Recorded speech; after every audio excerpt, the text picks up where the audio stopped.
আসসালামু আলাইকুম ওরহমতুল্লাহ। আজকে আমরা সূরা নূরের ২৭ নম্বর আয়াত, খুব গুরুত্বপূর্ণ একটা আয়াত। এটা সামাজিক ক্ষেত্রে খুবই গুরুত্বপূর্ণ ভূমিকা রাখে এই আয়াতটা।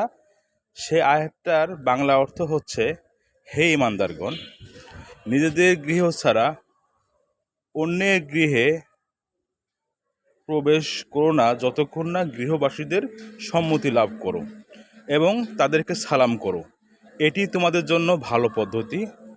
আশা করা যায় তোমরা এদিকে নজর রাখবে। আসলে এটা কিন্তু খুবই গুরুত্বপূর্ণ একটা কথা। আসলে এটা কিন্তু একটা সামাজিক শিষ্টাচারের অংশ। আমরা দেখা যাচ্ছে যে কোনো রকম আদাব সালাম যেটা বলে সামাজিক যে একটা রীতি, সেটা না করে হুকুমুকে একটা বাড়ির ভিতরে ঢুকে যায়।